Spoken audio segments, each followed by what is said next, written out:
வணக்கம் சேலம். எல்லாம் எப்படி இருக்கீங்க? ரொம்ப சந்தோஷம். நேரம் இப்ப பாத்தீங்களா, ஏற்கனவே லேட் ஆயிருச்சு. நம்ம அண்ணன் கூட திருப்பி கோயம்புத்தூர் போனோம். அதனால எல்லாத்திற்கும் பேரை சொல்ல நம்ம நேரம் இல்லை. முதல்ல நம்ம மாண்புமிகு கழக பொதுச் செயலாளர் அவருக்கு உங்க அனைவரின் சார்பாகவும் சேலத்தின் ஒட்டுமொத்த மக்களின் சார்பாகவும் இனிய பிறந்தநாள் வாழ்த்துக்களை தெரிவித்துக் கொள்கிறேன். நான் என்ன ஒரு 40-45 வயசு இருக்குமா? ஏன் அப்படி கேட்கிறேன்னா, இந்த ஓடி ஓடி உழைக்கிறாருங்க. சத்தியமா முடியல. ஒரு நாளைக்கு 4 மணி நேரம் தான் தூங்குறாரு. 2 மணிக்கு படுக்கிறாரு. திருப்பி சொல்லுவாரு 5-5:30 மணிக்கெல்லாம் கதை தட்டுறாங்களா, எப்படிதான் முடியல, நம்மளாலையும் முடியல. ஆனா இந்த வயசுல அண்ணன் அவ்வளவு பம்பரமா சொல்லிட்டு இருக்காரு. உண்மையிலேயே சொல்றேன்னா, நீங்க கட்சிக்கு ஒரு மிகப்பெரிய ஆணிவேர், மிகப்பெரிய பலம். நன்றி நன்றி. உங்கள் சேவை மீண்டும் இன்னும் 100 ஆண்டு காலம் இந்த தமிழக வெற்றி கழகத்திற்காக உங்கள் சேவை நீங்க செய்யணும். அதனால எல்லாம் வல்ல ஆண்டவனை பிரார்த்தித்துக் கொள்கிறேன். இப்ப பாத்தீங்கன்னா, ஒரு உண்மையான தலைவர் யார்? உண்மையான தலைவர் யார்? அதிகார நாற்காலியில் இருந்து உத்தரவு போடுறவர்லாம் தலைவர் இல்ல. மக்கள் இதயங்களில் அமர்ந்து மக்களின் வலியை உணர்ந்து அதை நீக்கிறதுக்கு ஒரு அன்பால ஆட்சி செய்யறார் பாருங்க, அவர் தான் உண்மையான தலைவர். அவர் தான் நம்ம தலைவர், மாண்புமிகு தமிழக முதலமைச்சர் திரு ஜோசப் விஜய் அவர்கள். இப்பதான் தமிழ்நாட்டு மக்கள் ஒரு பெருமூச்சு விடுறாங்க, ஒரு நிம்மதி பெருமூச்சு விடுறாங்க. அப்பா, இப்பதான் ஒரு நல்ல ஆட்சி நடக்கிறா. 50-60 வருஷமா இந்த 2 கட்சி மாறி மாறி பார்த்து சலிச்சு வெறுத்து போயிட்டாங்க. எப்ப பார்த்தாலும் எதுக்கு எடுத்தாலும் ஊழல். சிம்பிளா பாருங்க, ஒரு வீடு கட்டுறதுனாலும் ஊழல், ஒரு ரெஜிஸ்ட்ரேஷன் பண்றதுனாலும் கமிஷன், ஒரு இபி கனெக்ஷன் வாங்கினா ஒரு கமிஷன், ஒரு நிம்மதியா தொழில் கூட பண்ண முடியாது. ஒரு பொல்யூஷன் கண்ட்ரோல்ல ஒரு லைசன்ஸ் வாங்குறதுனா, ஒரு கிளியரன்ஸ் வாங்குறதுனா, எதுக்கு எடுத்தாலும் ஊழல். சரி, இவ்வளவு கஷ்டம் இருக்கு. போய் மக்கள்லாம் சில, அது நான் சரின்னு சொல்ல, சில குடிமகன்கள் போய் டாஸ்மாக் போனா அங்கேயும் ஊழல். இதெல்லாம் தாண்டி ஜெயிலுக்கு போனா கூட ஜெயிலையும் அங்க இருக்கிற எவ்வளவோ அரசு செலவு பண்றாங்க கைதிகளுக்காக, அதுலயும் ஊழல். இந்த மாதிரி பிறப்பில் இருந்து இறப்பு வரைக்கும் எவ்வளவு பெரிய ஊழல் ஊழல் ஊழல் பண்ணி மக்கள்லாம் வெறுத்து போயிட்டாங்க. இப்பதான் முதல் முறையாக 50-60 வருடங்களுக்கு பிறகு தமிழக மக்கள் நிம்மதியா இருக்காங்க. யோசிச்சு பாருங்க, இது எவ்வளவு பெரிய வாய்ப்பு. இந்த 2 கட்சிகள் 50 வருஷமா ஆட்சி பண்ணாங்க, 50-60 வருஷமா ஆட்சி பண்ணாங்க. இது எவ்வளவு பெரிய வாய்ப்பு. நாங்கெல்லாம் ஆட்சி அதிகாரத்தில் இருக்கோம். நம்ம அவங்க நினைச்சிருந்தாங்கன்னா எவ்வளவோ நல்லது பண்ணிருக்கலாம். மக்கள் நல்லது பண்ணா தானா அவங்க தலைக்கு மேல தூக்கி வச்சு கொண்டாடி இருப்பாங்க, உங்களுக்கு தானா ஓட்டு போட்டு இருப்பாங்க. ஆனா அதெல்லாம் அவங்களுக்கு தெரியல. அவங்களுக்கு தெரிஞ்சதெல்லாம் ஒரே ஒரு விஷயம் தான், ஆட்சிக்கு வரணும், கொள்ளையடிக்கணும், பணம் சம்பாதிக்கணும், திரும்பி அடுத்த தேர்தலுக்கு காசு கொடுக்கணும். இதை மட்டும்தான் அவங்க நம்பி அரசியல், அவங்க ஒட்டுமொத்த அரசியலும் இதை நம்பிதான் இருந்தது. அவங்களுக்கு இருக்கிற ஒரே நம்பிக்கை என்ன தெரியுமா இருந்தது? எவ்வளவு வேணாலும் கொள்ளையடிக்கலாம், ஆனா எலெக்ஷன் வந்துட்டா, தேர்தல் வந்துட்டா 500-1000 கொடுத்தா மக்கள் பழச எல்லாத்தையும் மறந்துட்டு திருப்பி அவங்களுக்கே ஓட்டு போட்டுருவாங்க நம்பிக்கையில அதே மாதிரி பண்ணிட்டு இருந்தாங்க. ஆனா இந்த தேர்தலில் மக்கள் ஒரு தெளிவான ஒரு முடிவு எடுத்திருக்காங்க. உண்மையிலுமே ரொம்ப பெருமையா இருக்கு. நம்மளாம் தமிழ்நாட்டில் இருக்கோம். இந்த மாதிரி தமிழக மக்கள் இந்த மாதிரி ஒரு பகுத்தறிவு மிக்க ஒரு முடிவை எடுத்து நம்ம இந்த அரசை தேர்ந்தெடுத்திருக்காங்கன்னா உண்மையாலுமே பெருமையா இருக்கு.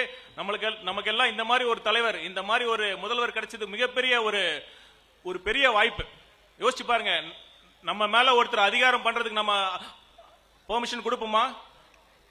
நம்ம மேல ஒருத்தர் அதிகாரம் பண்றதுக்கு எந்த ஒரு சாதாரண ஒரு சுயமரியாதை இருக்கிற மனுஷனுக்கும் அது பிடிக்காது.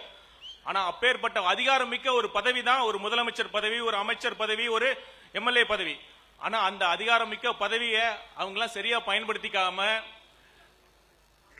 நம்மளெல்லாம் பயன்படுத்தி அவங்களும் அவங்க சொந்த குடும்பமும் செல்வ செழிப்போட இருந்துட்டு இருந்தாங்க. ஆனா இப்ப பாருங்க, நமக்கெல்லாம் நம்ம மேல அதிகாரம் பண்றதுக்கு ஒரு நல்ல அன்பால மக்கள் ஆட்சி செய்யற ஒரு தலைவர் நமக்கு கிடைச்சிருக்காரு.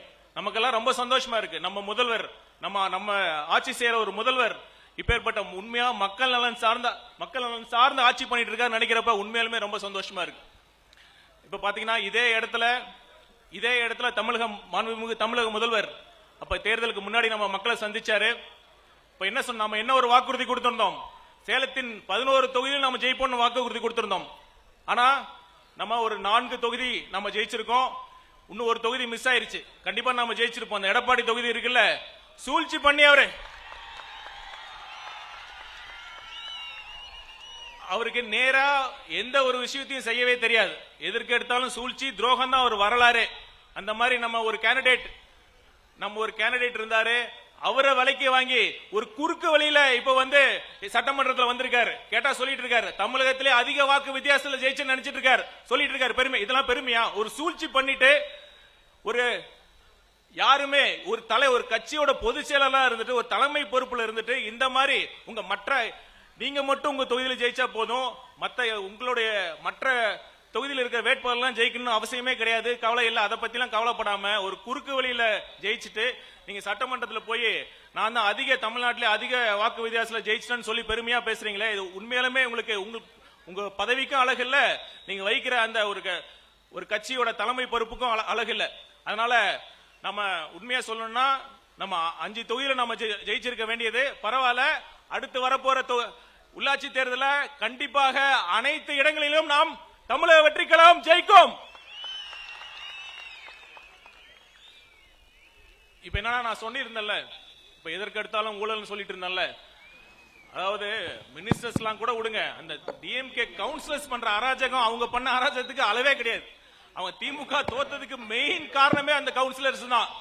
ஆனா நம்ம நடக்க போற உள்ளாட்சி தேர்தலில் நம்ம ஜெயிக்க போற கவுன்சிலர்ஸ் எல்லாம் நல்லா ஒரு விஷயத்துல நம்ம ஞாபகம் வச்சுக்கணும். நம்ம முதல்வர் அவர்கள் இப்பயும் எங்க அமைச்சரவை கூட்டத்திலையும் நம்ம சொல்லியிருக்காரு. இதுக்கு முன்னாடி நம்ம விஜய் மக்கள் இயக்கமா இருக்கிறப்ப உள்ளாட்சி தேர்தலில் ஒரு 139 நம்ம கவுன்சிலர்ஸ் ஜெயிச்சப்பையும் அதான் சொன்னாரு, இதெல்லாம் நமக்கு பதவி இல்ல, நல்லா புரிஞ்சுங்க கழக நிர்வாகிகள் அனைவரும், இதெல்லாம் பதவி இல்ல, இது நமக்கு பெரிய பொறுப்பு. மக்கள் நமக்கு இவ்வளவு பெரிய ஒரு அன்பால நமக்கு ஒரு வாய்ப்பு கொடுத்திருக்காங்கன்னா அதை விட ஒரு படி மேல நம்ம கிட்ட இன்னும் எதிர்பார்க்கிறாங்க. அந்த அளவுக்கு மக்கள் நம்ம மேல ஒரு பெரிய எதிர்பார்ப்போட இருக்காங்க. அதனாலதான் மாண்புமிகு முதல்வர் அவர்கள் ஒவ்வொரு அமைச்சரவை கூட்டத்திலும் இதுக்கு மறக்காம சொல்றாரு, கண்டிப்பாக மக்கள் நலன் சார்ந்த ஒரு நிர்வாகம் தான் நம்ம பண்ணணும், ஒரு வெளிப்படையான ஊழலற்ற நிர்வாகம் தான் பண்ணணும். அதே மாதிரி மக்கள்கிட்டையும் சொல்லியிருக்காரு, யாராச்சும் லஞ்சம் கேட்டாங்கன்னா கொடுக்க முடியாது அப்படின்னு சொல்லுங்கன்னு சொல்லியிருக்காரு. இது வரைக்கும் நீங்க சொல்லுங்க, நான் சவால் விட்டு சொல்றேன், இது வரைக்கும் தமிழக வரலாற்றை எந்த முதல்வராச்சும் இப்படி சொல்லியிருக்காங்களா? இதுக்கு எவ்வளவு பெரிய தைரியம் வேணும், எவ்வளவு பெரிய துணிச்சல் வேணும், எவ்வளவு பெரிய நம்பிக்கை வேணும். தான் மட்டும் இல்ல, தனக்கு கீழே இருக்கிற ஒவ்வொரு அமைச்சரும் லஞ்சம் வாங்க மாட்டாங்க, ஊழல் வாங்க மாட்டாங்க அப்படிங்கிற ஒரு நம்பிக்கையோட தான் சொல்லியிருக்காரு. இதுதான் மக்கள் அவர் மேல வச்சிருக்க நம்பிக்கை. அதனாலதான் நான் சொல்றேன், இந்த ஆட்சி அன்பால் அமைந்த ஆட்சி. தமிழகத்தில் இப்ப தற்போது நடக்கிறது ஒரு அன்பு சாம்ராஜ்யம். இது ஒரு அன்பு சாம்ராஜ்யம். இதை யார் என்ன நினைச்சாலும் எதிர்கட்சிகள் இப்ப பிளான் பண்ணிட்டு இருக்காங்க, டிசைனா ஒவ்வொரு விஷயமா ஒவ்வொரு எம்எல்ஏவா அப்ரோச் பண்ணிட்டு இருக்காங்க. யார் என்ன நினைச்சாலும் இது அன்பு கோட்டை. இந்த அன்பு கோட்டையில சேலத்துக்கு பெருமை, நம்ம சேலம்னால சொல்றேன், சேலத்துக்கு பெருமை சேலம் ஸ்டீல்.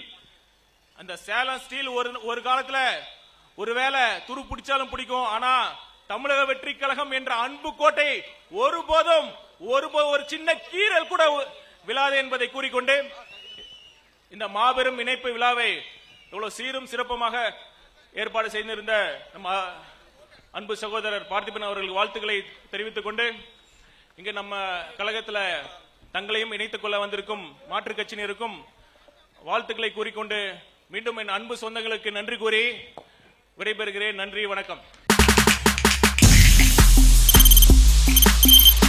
தவிர்க்க முடியாத தம்ப்நெயில்ஸ், கலக்கலான கண்டென்ட்ஸ், சினிமாவும் சீரியஸ் பிரச்சனைகளும், பல வருடங்கள் இடைவெளிக்கு பிறகு இந்த படத்துல ஒரு கலகலப்பும் கைகலப்பும், போயிட்டே தான் இருக்காரே தவிர பிரேக்கே இல்லாமல் பிரேக்கிங் நியூஸ் சொல்லும் தந்தி டிவி ஆப். இன்ஸ்டா தலைமுறை வரை இறங்கி அடிக்கும் தந்தி டிவியின் டிஜிட்டல் எக்ஸ்க்ளூசிவ். அது தண்ணிக்குள்ள போகும்போது ஹேங் ஆயிடுச்சு. உங்களுக்கு விஜய் சார் எந்த அளவுக்கு ரொம்ப பிடிக்கும்? Of course, Malayalis are huge Vijay sir fans. ரெண்டு பேருமே ரொம்ப பிடிக்கும் எனக்கு. தந்தி டிவி ஆப்பை இலவசமா டவுன்லோட் செய்யுங்க, ஃபாலோ பண்ணுங்க, சப்ஸ்கிரைப் பண்ணுங்க, என்ஜாய் பண்ணுங்க.